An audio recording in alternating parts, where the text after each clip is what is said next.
오늘 하나님께서 우리에게 주시는 말씀은 누가복음의 말씀입니다.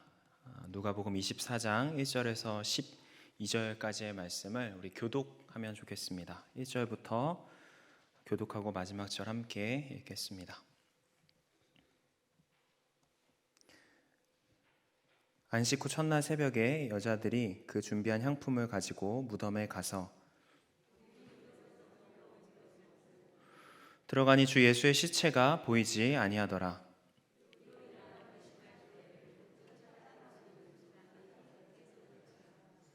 여자들이 두려워 얼굴을 땅에 대니 두 사람이 이르되 어찌하여 살아있는 자를 죽은 자 가운데서 찾느냐.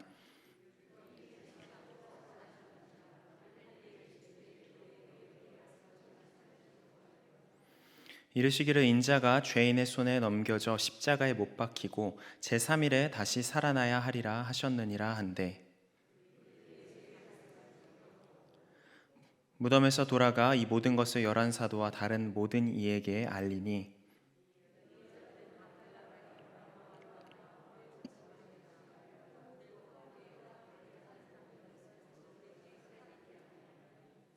사도들은 그들의 말이 허탄한 듯이 들려 믿지 아니하나 베드로는 일어나 그 무덤에 달려가서 구부려 들여다보니 세마포만 보이는지라 그 된 일을 놀랍게 여기며 집으로 돌아가니라. 아멘. 요즘 제가 예배 안내를 하거나 교회에서 성도님들을 마주치면 한결같이 저에게 건네시는 인사가 있습니다. 목사님 건강하시죠? 아프지 마세요. 이런 말씀을 하시는데요. 그 인사를 대부분 권사님들과 장로님들께서 저에게 건네시니까 이게 뭔가 한참 잘못된 것 같고 뭔가 민망하고 몸둘 바를 모르겠는 그런 감정을 매주 느끼고 있습니다. 너무 많이 걱정했다고 기도했다고 말씀해 주시는 성도님들도 많고요. 그래서 걱정을 끼쳐드려 송구스럽고 또 동시에 모든 분들께 진심으로 다시 한번 감사드린다라고 말씀드리고 싶습니다. 부활절 직후의 수요일에 제가 말씀을 나누게 된 것도 좀 의미가 있다라는 생각이 들었습니다. 아시다시피 제가 몸과 마음에 어려움이 생겨서 올 초에 3개월의 이제 병가 기간을 보내고 왔는데요. 다양한 생각과 또 다양한 깨달음이 있었던 저에게는 특별한 시간이었고, 돌이켜보면 저에게는 이 기간이 작은 부활을 경험하는 기간이었다라는 생각이 들더라고요. 그래서 부활에 대한 오늘 본문 말씀을 묵상하면서도 아무래도 저의 상황과 좀 겹쳐져서 묵상되어지는 부분이 많았던 것 같습니다. 그래서 오늘 설교는 말씀에 대한 나눔과 함께 저를 위해 기도해 주셨던 성도님들에게 제가 경험했던 작은 부활의 이야기를 일부분이나마 간증과 같이 나누는 형식이 될 것 같습니다. 설교자의 개인의 상태나 삶의 이야기가 지나치게 많이 드러나는 점을 미리 양해를 구하고 설교를 시작하고 싶습니다. 먼저 오늘의 본문의 상황을 간단하게 다시 한번 좀 살펴보고 싶은데요. 오늘 누가복음의 이야기는 예수님의 십자가 죽음 직후의 상황을 보여주고 있습니다. 본문 1절을 보면요, 여인들이 향품을 가지고 무덤으로 향했다라고 나옵니다. 향품을 챙겼다는 것은 예수님의 시체가 더 빨리 부패하지 않도록, 그래서 그 죽음을 조금이나마 더 오래 애도하도록 하기 위한 준비였습니다. 그러니 이 시점에서 이 여인들에게는 어떤 기적을 기대한 것도 아니었고요, 이 절망스러운 상황에 어떤 반전을 꿈꾸지도 않았을 것입니다. 그저 참담한 이 마음을 다독이며 마음을 핥히는 이 잔인한 슬픔을 애써 부여잡고 무덤으로 향했을 것 같습니다. 그런데 그런 그녀들에게 우리가 아시다시피 더욱 당황스러운 사건이 발생을 하죠. 바로 무덤에 돌이 굴려져 있었고 그 안에 있어야 될 예수님의 시체가 보이지 않았던 것입니다. 이 비어있는 무덤을 발견한 여인들은 큰 근심에 빠지게 되었다라고 오늘 성경이 표현을 하고 있습니다. 물론 우리가 보는 성경은 아주 빠른 속도로 바로 그 다음 상황으로 넘어가는데요, 여기서 잠시 멈춰서 여인들의 마음을 좀 상상해 보면 좋겠습니다. 여인들은 이 슬픔조차 제대로 애도할 수 없게 된 이 상황을 어떻게 받아들여야 할지, 또 무엇을 해야 할지 몰라서 모든 생각과 사고가 마비되었을 것입니다. 그리고 강도들이 시체를 훔쳐간 건 아닐지, 예수님에 대한 반감을 품고 있는 누군가가 그 시체를 훼손하려고 가져간 것은 아닐지 온갖 두려움이 몰려왔겠죠. 여러분 이렇게 생각해 보시면요, 어찌 보면 이 여인들이 마주한 빈 무덤은 십자가의 죽음보다도 더 예상할 수 없었던 뜻밖의 사건이었을 수 있습니다. 빈 무덤은 여인들에게 당황스러움을 넘어서서 큰 절망과 두려움, 근심에 빠지게 만드는 사건이었을 것이죠. 이 말씀을 제가 준비하면서 이렇게 빈 무덤을 마주한 여인들의 상황, 또 그 심정을 찬찬히 헤아려 보았습니다. 당황스러움, 불안, 근심, 두려움, 이런 감정들이 스쳐 지나가면서요, 문득 작년 연말에 제가 겪었던 상황과 또 느꼈던 감정들이 떠오르면서 이 본문 속의 여인들의 감정이 고스란히 저의 감정으로 또 다가오게 되었습니다. 저에게는 작년 연말이 이런 빈 무덤과 같이 전혀 예상치 못했던 문제를 마주하게 되는 시간이었습니다. 제 기억에 처음에 몸에 이상을 느꼈던 건 작년 한 5월쯤이었던 것 같습니다. 온몸에 힘이 빠지는 이제 증상들이 한 달에 한두 번꼴로 이제 찾아왔었거든요. 처음에는 이게 몸살의 한 종류인가 생각해서 감기 몸살약을 먹으면서 대수롭지 않게 넘겼었는데, 그러다 이제 점차 빈도수가 잦아졌고 일주일에 두세 번, 나중에는 하루에 한두 번꼴로 꼭 증상이 찾아왔었습니다. 강도가 점차 심해져서 막바지에는 제가 청년부 예배 시간에 설교를 하러 일어서야 되는데 일어설 힘이 없다 싶어서 되게 애를 먹었던 적도 있었습니다. 그래서 이런저런 답답해서 이런저런 검사도 받아봤는데 뭐 뚜렷하게 또 나타나는 이유는 없더라고요. 그리고 몸의 증상들보다 사실 더 큰 문제는 제 마음이었습니다. 교만한 이야기일 수 있지만 사실 사역의 열정과 열심에 있어서는 그래도 나도 참 누구에게 뒤지지 않는다라고 나름 자부해 왔었는데, 그래서 지난 5, 6년의 시간 동안 제가 청년들과 함께하는 사역들이 진심으로 참 즐거웠었고 언제나 제 가슴을 뛰게 하는 원동력이었었는데, 작년 어느 순간부터 제 마음 안에 이전과 같은 열정과 기대감이 조금도 남아있지 않다는 것이 느껴졌습니다. 청년들을 생각할 때 가슴 뛰던 제 마음이 온데간데 없고 대부분의 관계들이 무거운 짐처럼 느껴졌고 그저 부담으로만 느껴졌던 것 같습니다. 그래서 작년 말에 청년부의 내년의 계획을 세워가고 이야기를 나눌 때도 기대감보다는 의미를 발견하지 못하는 어떤 공허한 마음이 쌓였던 것 같고요. 좀처럼 이 변화되지 않는 청년들의 많은 문제와 이 어려운 상황들을 지켜보면서 하나님에 대한 원망과 회의감도 제 안에 짙게 쌓여갔던 것 같습니다. 그러다가 주의 권유를 받고 정신건강의학과에 찾아가서 진료를 받게 되었습니다. 검사 결과 번아웃 증후군으로 인한 신체 능력 저하 그리고 우울증 초기로 보인다라는 소견을 들었습니다. 여러 감정과 생각이 정신없이 스쳐가는 시간을 보냈고요. 가장 먼저 결정한 것은 사역을 내려놔야겠다라는 생각이었습니다. 왜냐하면 그 당시 저의 몸과 마음의 상태로는 이게 청년들에게 너무 피해를 줄 뿐이겠다라는 마음이 들었기 때문입니다. 가뜩이나 이 우울하고 답답한 일상을 살아가는 우리 청년들에게 긍정적인 기운을 불어넣어주며 함께해도 모자랄 판인데, 아무리 초기라고 해도 우울증이 있는 목사가 담당 교육자가 되게 하는 것이 너무 미안하다라는 생각이 들었기 때문입니다. 그 당시에 제가 느낀 저는 목회자로서 마땅히 있어야 될 덕목이 하나도 남아있지 않은 존재였습니다. 하나님과 사역에 대한 어떤 열정도 없었고 사랑도 없이 텅텅 비어있는 저의 마음은 오늘 본문의 빈 무덤과 같이 저를 한없이 당황스럽게 했고 또 절망스럽게 했던 것 같습니다. 성도 여러분, 세상을 살아가다 보면 우리도 본문의 여인들처럼 빈 무덤을 맞닥뜨릴 때가 있는 것 같습니다. 전혀 예상할 수 없었던 뜻밖의 고통, 그래서 당황스러움과 함께 온갖 불안과 근심을 가져다주는 그런 빈 무덤 말입니다. 그렇다면 여러분, 그런 빈 무덤을 우리가 마주쳤을 때 그때 우리는 무엇을 할 수 있을까요? 무엇으로부터 소망을 찾을 수 있을까요? 다시 오늘 본문으로 돌아가 보겠습니다. 빈 무덤을 마주하고 당황하고 근심하고 있던 여인들에게요, 찬란한 옷을 입은 두 사람이 나타났다라고 성경이 표현합니다. 그리고 여인들에게 예수님이 여기 계시지 않고 살아나셨다는 부활의 소식을 전합니다. 절망과 슬픔에 사로잡혀 있던 여인들이 이제 예수님의 부활로 인해 마음의 기쁨과 소망으로 가득 채워지게 되죠. 이 변화의 과정을요, 단계로 분류해보면 이렇게 분류될 수 있는 것 같습니다. 1단계, 무덤에서 근심하고 절망하는 단계. 2단계, 부활의 소식을 듣는 단계. 3단계, 기쁨으로 가득 차서 부활의 증인이 되는 단계. 근데 여러분, 단순하게 생각하면 절망하고 있다가 부활의 소식을 들으니까 바로 기쁨으로 채워지는 즉각적인 변화가 일어났다라고 착각할 수 있습니다. 그런데요, 오늘 본문은 이 과정에서 섬세하게도 아주 중요한 단계 하나를 더 의미심장하게 표현하고 있습니다. 바로 8절 말씀인데요, 8절에 보시면 이렇게 말합니다. 그들이 예수의 말씀을 기억하고. 단순히 천사들이 전해준 부활의 소식을 듣자마자 여인들의 마음에 즉각적인 변화가 생긴 것이 아니었습니다. 누가복음은요, 여인들이 이전에 이미 들었던 예수님의 말씀을 기억했다라고 표현해요.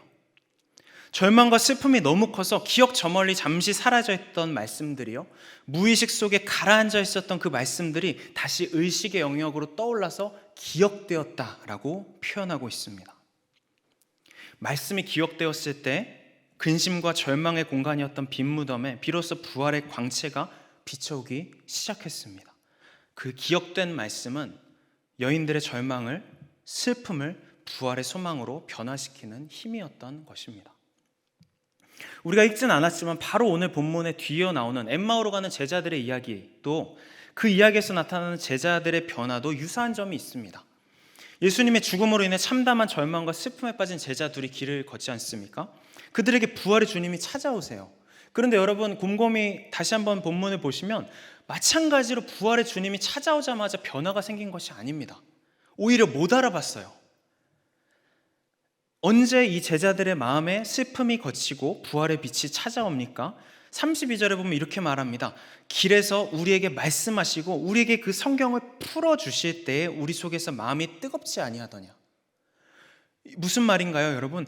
들려진 말씀이 이해되어지고 해석되었을 때, 나의 삶 가운데 해석되었을 때 슬픔으로 절망으로 차갑게 얼어붙었던 마음에 비로소 다시 뜨거운 열정이, 따뜻한 소망이 솟아오르기 시작했다라는 것이죠. 이 두 개의 이야기를 나열하면서 누가복음은 공히 우리에게 가르쳐 줍니다. 절망과 두려움을 부활의 소망으로, 기쁨으로 바꾸는 힘은요, 기적 그 자체가 아니라 말씀에 있다고요. 무슨 말씀입니까? 이미 내 마음밭에 뿌려졌던 그 말씀이요, 그러나 잊혀졌던 말씀이 다시 기억되는 것, 그리고 그 말씀이 나의 삶에 맞게 이해되어지고 내 삶과 삶에 맞게 해석되어지는 것, 이것이, 이 말씀이 우리를 다시 일으키고 회복시키는 진정한 능력이다라고 누가복음은 말하고 있는 것이죠. 아까 말씀드렸다시피 작년 연말 저의 빈 마음을 마주하면서 오로지 저는 그 한 생각밖에 못했던 것 같아요. 염산교회에서의 사역을 내려놔야겠다. 더 이상 자리를 지키는 것이 교회와 청년들에게 폐를 끼치는 것이다 라는 생각이 너무 강했습니다. 하지만 담임 목사님과 교회의 따뜻한 배려로 3개월의 병가를 받게 되었죠. 그럼에도 사실 저의 솔직한 마음은 어떤 반전도 기대하지 않았습니다. 이미 내 마음이 이렇게 텅 비어버릴 대로 비어버렸는데, 차갑게 식어버릴 대로 식어버린 죽은 마음인데 무슨 변화가 있을 수 있겠나 싶었습니다.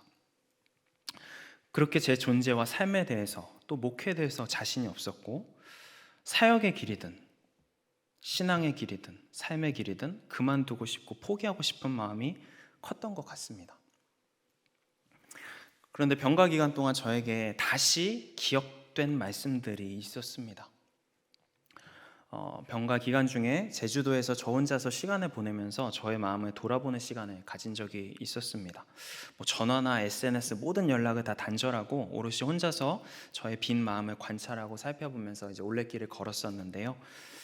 그 시간들 속에서 저의 비어있는 마음에 하나님께서 다시금 기억나게 해주신 말씀들이 있었어요.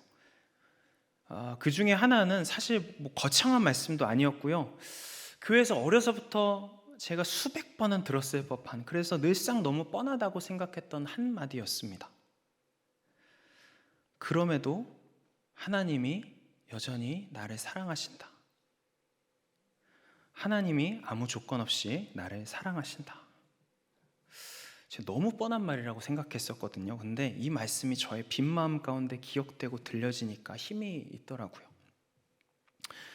이렇게도 흔들리는 나라는 존재를 절대적인 존재가 흔들림 없는 사랑으로 지탱하고 있다는 사실, 그 흔들림 없는 관계성에 나의 존재가 묶여 있구나라는 그 사실이 저의 마음이 불안함에 요동칠 때마다 마음을 다시 잡아주었던 것 같고, 또 포기하고 싶을 때도 다시 한 걸음 더 걷게 끌어주었던 것 같습니다. 이 외에도 3개월의 기간 동안 제 안에 다시 기억되어지고 새롭게 해석되어진 여러 말씀들이 있었습니다. 그 말씀들이 나 혼자만의 우울과 공허함에 함몰되어 있던 저를 건져주었던 능력이었던 것 같고, 또 차갑게 식은 마음을 조금은 다시 설렘으로 뛰게 만들어주었던 생명력이었습니다. 사랑하는 성도 여러분, 인생길을 살아가다 보면 우리가 빈 무덤을 마주치게 됩니다. 그것이 전혀 예기치 못했던 어떤 문제나 상황일 수도 있고요, 아니면 저처럼 비어버린 자신의 마음을 발견하게 되는 순간일 수도 있을 것 같습니다. 분명 고통스럽고 괴롭지만요, 그 시간들 속에서도 여전히 우리에게 들려지는 복음의 말씀이 있습니다. 아무리 깊은 슬픔과 절망의 구덩이에 빠져 있다 할지라도 하나님의 말씀이 다시 우리를 건져내실 것이라는 사실입니다. 매년 차가운 겨울을 뚫고 찾아오는 봄의 따뜻한 기운이 온 대지의 파란 새싹을 부활시키듯이 부활의 주님께서 차갑게 식어버린 우리의 믿음과 마음도 다시 싹 틔울 수 있게 인도하실 것입니다.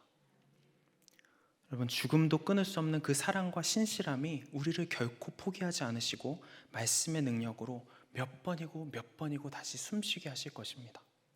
그러니 여러분, 빈 무덤을 마주치게 되는 그 순간에 절망하지 마시기 바랍니다. 너무 일찍 너무 쉽게 포기하지 마시길 부탁드립니다. 그런 인생의 고비고비마다 사랑하는 성도님들에게 여러분의 다시 살리는 생명의 말씀이 기억되어지는 은혜가 있을 것입니다. 이 자리에 계신 모든 성도님들이 다시 여러분을 살게 하고 마음을 뜨겁게 만드는 그 부활의 능력과 생명력을 경험하실 수 있기를 축복합니다. 오늘 말씀을 준비하면서 제가 자꾸 떠오르는 대상들이 있었습니다. 바로 저와 같이 비어있는 자신의 마음으로 괴로워하고 있는 우리 청년들이었습니다. 그래서 이 마음도 성령님께서 주시는 감동이라고 생각하며 우리 성도님들에게 우리 청년들에 대한 이야기를 잠시 나누며 중보를 부탁하고 싶었습니다. 소개해드리고 싶은 통계 자료가 있는데요, 세계보건기구에 따르면 코로나19 이전에 전 세계적으로 5%의 인구가 우울증을 앓았다라고 합니다. 그런데 이 통계치는 코로나19 이후에 모든 국가에서 2배 내지 3배는 뛰었습니다. 한국은 OECD 국가 중에 우울증 유병률에 있어서 1위인데 코로나19 이후에 우울증 유병률이 전체 인구 대비 36.8%다라는 말을 합니다. 이 통계치로만 분석해보면 이게 어떤 얘기냐면요, 지금 이 자리에 모이는 저희들 중에서도 10명 중에 서너 사람이 우울감을 느끼고 있으며 한두 사람은 깊은 마음의 질병을 앓고 있다는 뜻입니다. 제가 작년 교구 담당이 아니기에 이 자리에 계신 성도님들 상황이 어떤지는 알지 못하지만요, 적어도 이 수치는 제가 파악하고 있는 우리 청년부의 상황에서는 그대로 들어맞는 정확한 수치입니다. 아니, 더 그 이상이기도 합니다. 그리고 제가 생각했을 때 앞으로 더 늘어나면 늘어났지 줄어들 것 같지는 않습니다. 사실 제가 작년에 처음으로 병원에서 우울증이라는 진단을 받고 이걸 공동체에 오픈을 할지 말지에 대해서 많은 고민이 있었습니다. 주위에서 걱정스러운 마음에 반대하는 분들도 있었지만 저는 무엇보다 청년부 안에서만큼은 솔직하게 나누고 오픈하고 싶었습니다. 그 이유는 지난 6년여 동안 제가 청년부 사역을 하면서 만났던 수많은 우울증과 공황으로 괴로워하는 청년들 때문이었습니다. 이 청년들의 하나 같은 공통점은 주위 사람들에게, 교회 공동체, 가정에게 자신의 증상과 상태를 나누기를 어려워하고 힘들어했다라는 점입니다. 우울증을 이해하는 관점이 시대마다 달라졌거든요. 과거에는 오로지 부정적이고 단편적으로만 바라보는 이해가 많았지만 이제는 신체의 과학적 이해가 깊어지면서 우울증에 대한 이해도 깊어지고 다양해졌습니다. 뇌의 화학 구조와 심리학으로 접근하기도 하고요, 발병 원인에 있어서도 개인의 책임이나 상태만을 원인으로 보지 않습니다. 관계와 구조 속에 나타나는 많은 요인을 함께 점검합니다. 오로지 개인의 책임과 잘못으로만 돌리는 단편적인 인식이 이 사회와 일반 의학계에서는 점차 개선되어 가고 있는 상황이죠. 그러나 그 어느 집단보다도 사실 교회는 여전히 우울에 대해서 편협하고 교조화된 시선과 이해를 가지고 있습니다. 개인의 멘탈이 약해서, 신앙이 부족해서, 더 열심히 영성 관리를 하지 않아서라는 식의 기준들이 엄격하게 들이대어지는 경우가 많습니다. 그래서인지 우리 청년들 중에도 우울증으로 괴로워하면서도 많은 경우에 부모님에게, 교회를 다니시는 부모님에게도 자신의 상태를 말하기 쉽지 않았다라고 말했습니다. 자신의 아픔이 믿음의 부족으로 평가될까 봐, 자기 관리의 실패로 치부될까 봐 두렵기 때문이라는 것이죠. 그래서 공동체 안에서도 가족 안에서도 쉽게 말 못하고 몰래 약을 먹으며 우울과 싸우고 있는 청년들이 기억나면서 목사인 저도 같은 아픔을 겪고 있다는 것을 나누고 싶었습니다. 그래서 함부로 개인의 문제나 잘못으로 판단하며 자책하지 말라고 말하고 싶었고, 적어도 교회 공동체 안에서만큼은 조금은 편안하게 이런 종류의 아픔이 다루어지고 나눠지면 좋겠다는 마음도 있었던 것 같습니다. 제가 쉬는 기간에 읽었던 책이 한 권 있는데요, 영혼의 밤을 지날 때라는 책입니다. 이 책에는 마틴 루터, 찰스 스펄전, 마더 테레사, 마틴 루스터 주니어, 킹 주니어와 같이 교회사에 커다란 족적을 남긴 사람들의 이야기가 나옵니다. 이들의 공통점은 모두 교회사 안에서 성인으로 추앙받는다는 것이고요, 또 하나의 공통점이 있는데 이들의 삶을 들여다보면 모두 깊은 우울증의 흔적이 발견된다는 점입니다. 이 책의 저자인 다이애나 그루버 역시 젊은 시절 우울증을 심하게 앓았던 사람입니다. 제가 이 책을 읽으면서 정말 마음에 와닿았던 한 문장이 있었습니다. 책의 저자인 다이애나 그루버가요, 우울증과 싸우면서 자신이 복음에 대해서 깨달았던 은혜를 이렇게 한마디로 정의합니다. 책의 문구를 그대로 인용하면요, 이렇게 말하는데요, 복음은 내게 안 괜찮아도 괜찮다라고 말했다. 복음은 내게 안 괜찮아도 괜찮다라고 말했다. 이해가 되십니까? 복음은 내게 나의 상태가 안 괜찮아도 괜찮다라고 말하고, 복음은 내게 나의 마음이 안 괜찮아도 괜찮다라고 말하고, 복음은 내게 나의 신앙이 안 괜찮아도 괜찮다라고 말했다는 거예요. 책을 읽으며 정말 그렇구나라고 느꼈습니다. 여러분, 복음이 만약에 의인화돼서 우리 앞에서 말을 걸어온다면 어떤 목소리로 우리에게 말을 걸어올까요? 복음의 목소리가 있다면 이 문장이 참 적절하지 않을까 생각되었습니다. 신음하고 있던 병자들과 마음 상한 자들에게 그저 조건 없이 다가갔던 예수님의 이야기도, 내가 약한 그때 곧 강함이라고 고백하는 바울의 이야기도 우리에게 이 사실을 이야기합니다. 너 안 괜찮아도 괜찮다고, 흔들려도 괜찮다고, 빈 무덤에 부활의 생명력이 채워지듯이 그 빈 마음 안에, 약함 안에 하나님의 생명력이, 예수 그리스도의 능력이 스며들 거니, 그러니 안 괜찮아도 괜찮다고요. 여러분이 믿는 복음은 여러분에게 어떤 말을 건네고 있나요? 여러분에게 안 괜찮아도 괜찮다라고 말하는 것이 아니라 도리어 너 아주 괜찮아야만 해, 믿음이 있다면, 신앙이 똑바로 있다면 언제나 기쁨도 넘쳐야 되고, 언제나 소망도 넘쳐야 되고, 언제나 상태가 아주 좋아야만 해라고 혹시라도 말을 건네고 있지 않으십니까? 여러분, 만약 그렇다면 그 소리가 과연 복음의 목소리라고 우리가 자신 있게 말할 수 있을까요? 저는 감히 이렇게 생각합니다. 우리 청년들이 교회에서 들어야 될 가장 큰 복음의 목소리는 예수 잘 믿어라가 아니라요, 안 괜찮아도 괜찮다라고요. 예수 잘 믿어라는 말이 중요하지 않다는 것이 아니죠. 그 말이 너무나 정답이기에, 때로는 숨막히게, 조금 더 흔들려서는 안 되는 압박으로 다가올 수 있기 때문입니다. 도리어 때로 흔들려도, 때로 실패해도, 때로 상태가 좋지 않아도 괜찮다는 그 한마디, 너를 붙드신 하나님이 계시기에, 너를 조건 없이 사랑하신 하나님이 계시기에 안 괜찮아도 괜찮다라는 그 한마디가 저는 복음의 진리와 더 가깝다라고 생각합니다. 이런 복음의 목소리가 가정과 공동체 안에서 청년들에게 들려지고 그것이 청년들의 마음에 쌓여질 수 있다면요, 청년들이 때로 빈무덤과 같은 상황을 맞닥뜨린다 할지라도 반드시 말씀이 기억되어지고 다시 회복되어지는 은혜를 경험하게 되리라고 확신합니다. 제가 여러분 확신한다라고 감히 표현한 이유는요, 우리 염산교회 공동체 안에서 제가 그 목소리의 능력을 경험한 사람이기 때문입니다. 사실 제가 우울증으로 괴로워했던 많은 청년들에게 그동안 계속해서 말해왔었거든요. 괜찮아, 그거 네 잘못 아니야, 부끄러운 것도 아니야, 괜찮아. 그렇게 숱하게 이야기하고 다녔었는데 정작 제가 진단을 받으니까 마음이 흔들리더라고요. 아무리 그래도 난 목사인데, 아무리 그래도 난 목회자인데 라는 생각이 꼬리표처럼 따라오면서 사실 주위의 시선이 너무 두려웠습니다. 특히나 교회 공동체 안에서 이런 저의 약함을 고백할 때 돌아오게 될 냉담한 반응들이 걱정이 되었었습니다. 성도님들이 알게 되면 누군가는 분명 얼마나 목사가 자기 관리를 못한 거냐고 핀잔을 하거나 부정적인 시선과 평가를 받을까 봐 두려웠던 것 같습니다. 그래서 어떤 말을 들어도 상처받지 말자고 스스로 다짐하면서 잔뜩 긴장한 채로 최소한의 필요한 분들에게 공동체 안에서 저의 상태를 나누었었는데요. 그런데 저의 상태를 들으셨던 모든 분들, 선배 목회자님들과 우리 성도님들 모든 분들 한 분도 빠짐없이 너무 따뜻한 격려와 위로의 말씀을 해주셨습니다. 따뜻하게 손 잡아주시면서 온 마음에 담아 기도해 주신 장로님도 계셨고, 같이 마음 아파하시면서 기도와 물질로 응원과 위로를 보내주신 권사님, 집사님들도 계셨습니다.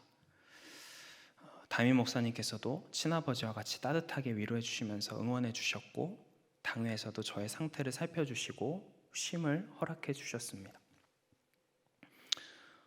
여러분, 저는 여러분들 모두를 통해서 안 괜찮아도 괜찮다는, 때론 흔들려도 괜찮다는 복음의 목소리를 들을 수 있었습니다. 여러분에게 들었던 따뜻한 사랑과 위로의 목소리가 저의 빈 마음에 뿌려져서 저를 다시 회복시키고 살리는 하나님의 말씀으로 들려졌다라고 믿습니다. 저에게 들려주신 그 복음의 목소리를 그대로 자녀들에게, 또 우리 청년 세대들에게, 다음 세대 아이들에게 들려주시면 좋겠습니다.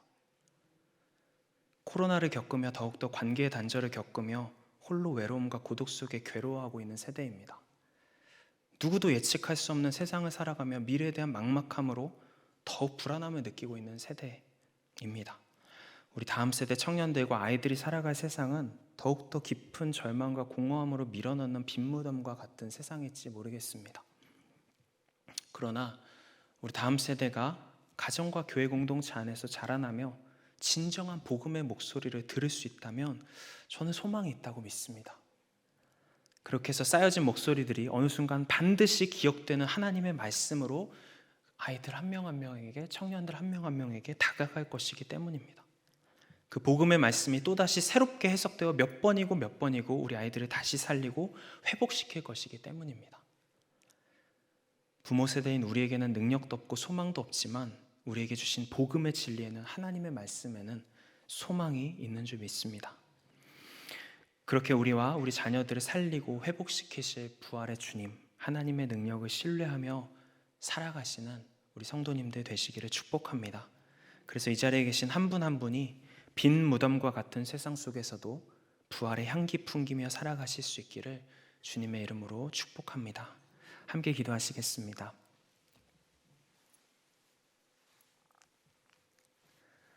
부활의 주님, 우리가 살아가는 이 세상은 아직은 부활의 빛이 비춰져 오지 않은 빈 무덤과 같은 세상입니다. 때로는 그 빈 무덤과 같이 비어버린 우리의 마음을 또 발견하기도 합니다.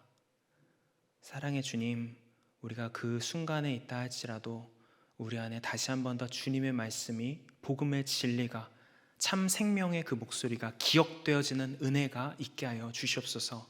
그 말씀이 몇 번이고 다시 우리를 일으키고 다시 살리고 다시 숨쉬게 할 줄 믿습니다. 그 말씀의 능력 의지하며, 그 말씀의 능력 소망하며, 오늘도 빈 무덤과 같은 세상이지만 소망을 품고 부활 생명을 가지고 살아갈 수 있는 우리 모든 성도님들 되실 수 있도록 인도하여 주시옵소서. 감사드리며 예수님의 이름으로 기도드립니다. 아멘.